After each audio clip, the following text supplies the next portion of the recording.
Well, healthcare reform is certainly something that's a hot topic these days, and it's going to impact your bottom line of your small business. I'm here this morning with Paul Goff, financial advisor and healthcare expert with the Puffenberger Financial Services and Insurance Agency in Warrenton, Virginia. Good morning, Paul. Tell us a little bit about you and the Puffenberger Agency. Thank you, Jamie. It's great to be here. The Puffenberger Agency, one good way to say it is we do everything under the insurance and financial umbrella except for individual stocks. So Okay. we handle property and casualty, life, financial.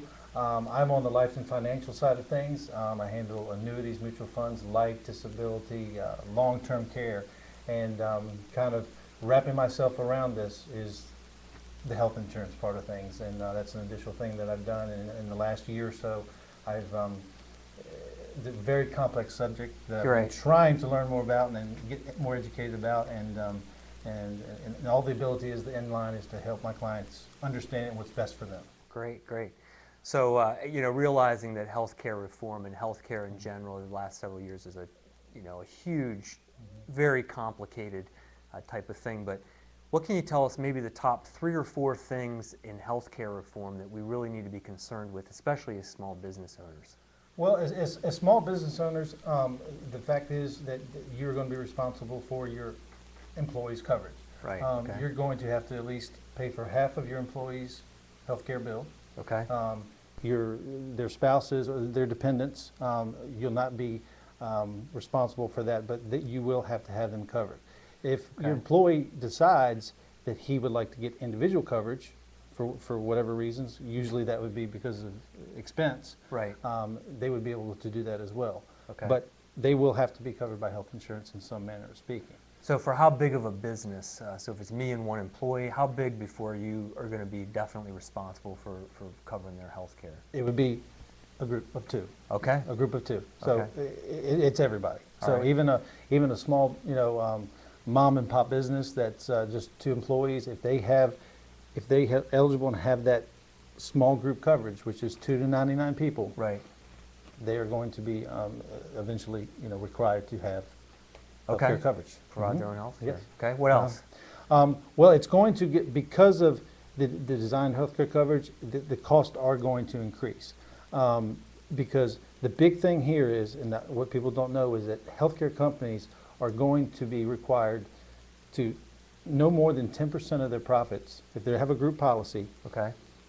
they can earn no more than 10% profit on a group policy. On an individual policy, they can earn no more than 15% profit. Okay? So this is the health insurance company. The health insurance company. In their policies, they're going to be kind of capped at making only 10% on their group policies and 15% on their individual policies. Exactly. Okay? So the result, what's going to happen is, this has already started happening, is if someone has a group policy, Right. and let's put Anthem out there and just say Anthem makes 11% on that group policy Okay. profit, they have to give that difference, goes right back into the employer's pocket. They have to send them a check Okay. back to the employer for that difference. So they have to track it individually. So I'm Exactly. assuming that's, okay, here's the premiums that came in, and then here's the claims. And so it's the claims for your company on a group policy? Right. So it makes it, Okay. so that makes it tough. I shouldn't say tough for the healthcare companies, but it's something that they have to continuously track, because here's what they don't want to do. They don't want to, the worst thing that can happen is, okay, this year they go 11%. Right. They're 1% over for a group Okay. policy. So they're like, okay, we're going to have to back this, the health care costs down, Right. so we don't make as much next year. Make sure we don't get to that 11%. Next year comes, they make 6%. They've So lost they can't 4%. do it over. No, they have to. Really? And there's no way to average it over time? That's Nowhere to gonna average it over time. So the problem is, they make 6% the next year. They've left 4%, so to speak, of that margin on the table. be. Okay. So they, on the Wow. administrative end for the healthcare companies, it doesn't sound like it sounds counterintuitive, but they are going to almost err on the side of paying back Well, yeah. the check to the employers. Okay, so Yeah. so what that means is they'll make sure they're going to be covered with their premiums, and then if they Right. have to refund that, Yes. they'll have to do that. Exactly. Wow, that's something. So a person with, somebody with 5 employees, if nobody has a claim or there's very few claims over that year, they'll get a check back for, well, assuming that Right. We've done that. Exactly. And I guess they have overhead rates and stuff in there that they are able to consider, or is it direct? The healthcare companies? Yes, it's the profit that they would make. That it's a set up government regulated. Don't know the exact specifics, but how they manage to get to that profit number. Wow. Okay. Yeah. Wow. So that kind of puts a little bit of the. I guess that puts a burden on the healthcare, the health insurance folks to. Yes, it does add a big thing it adds to is a lot of administrative cost for simply having the finance people in.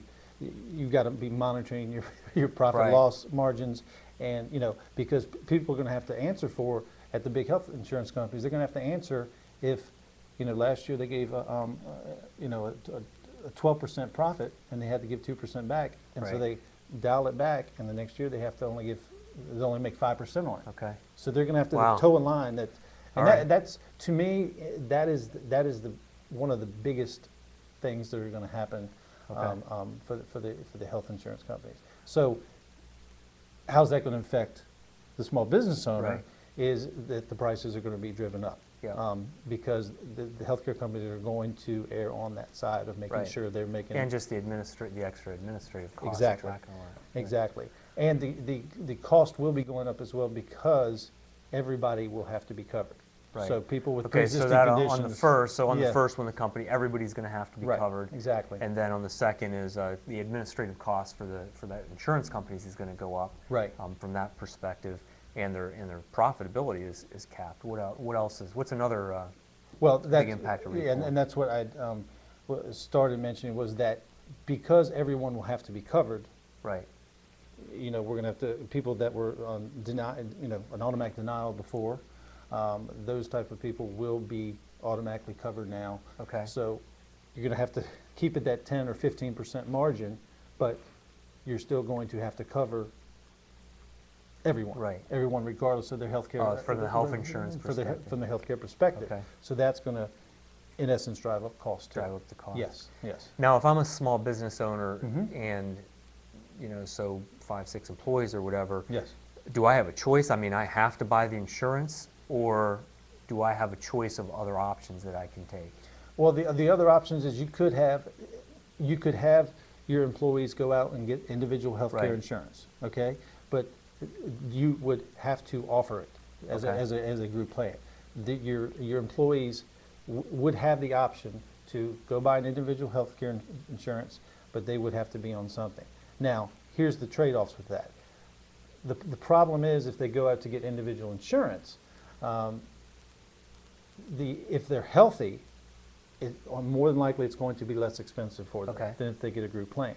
Right. If they're not healthy, they're better off in your group plan. Always group is the way to go Okay. if you happen to have someone in the family that has a deniable condition. Right. That's the way to go. However, group plans in general are more expensive. Right. But again, Okay. on the individual side, if your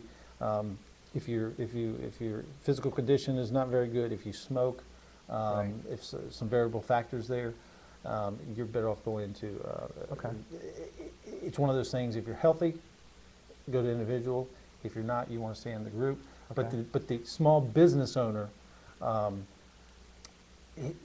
the tough part about that for the small business owner is when he's weighing those options and mentioning that they could go to the individual health care is he has no right to ask them. someone, Yeah. do you smoke? Right. Okay. Do you have diabetes? So they can't get into their medical, so they really don't Right. know. I- And from a hiring perspective, Right. you can't just hire healthy people, right? Right, So and you it's- there's can't- going to be right. going to be an interesting dynamic in the HR. This is It- going to encompass all of business, right? It really is, and the tough part about it is not just hiring. Is you have 10 people on staff, and you're trying to Right. decide what to do. You've had a certain person work with you for 8 years. You can't ask them to come into your office and Right. have you ever had cancer? Have you Great. what Yeah, what's your, that's it's one of the tough things about healthcare Okay. reform. Yeah. great. Mm-hmm. Well, Lissa, do we have any questions from our audience here? I have a company with 10 full-time employees on a group plan. Mm-hmm. What's a guess on my financial impact to keep the same coverage? Right. So so what's kind of the magnitude? You talk about it being a little bit more expensive. Is that 5%, 10%? What's What's kind of the cost impact? The cost impact is it's going to get, I would say as a general rule of thumb, 20-30%. There's going to be a large impact. Oh, I mean, is that coming like in 2013, 20-30%, or kind of over a few Coming years? over just the next, 2014 is when everything's going to Okay. really hit hard. And the impact is going to be that the costs are simply going to go up. One of the other things, which is probably a secondary concern, is that there are more try to look for the right word here, more things that the employer is going to have to be responsible for. If anybody is eligible for Medicare that works for them, Okay. they're going to have to send them out a Medicare Part D form to everybody in their business. Okay. That's just one example of the many Alright. different types of forms that they're going to have to send out. Okay. And as one other thing, that the healthcare companies will also have to be sending out a summary of benefits form, and we can talk about that at another point. But Okay. that's something else I'd like to talk So about. yeah, too. it's going to be, Yeah. so there's going to be some admin part of that. Right. Great. Yes. So- Yes. Well, this is going to be some big change for us in the healthcare industry and in healthcare reform over the next couple years.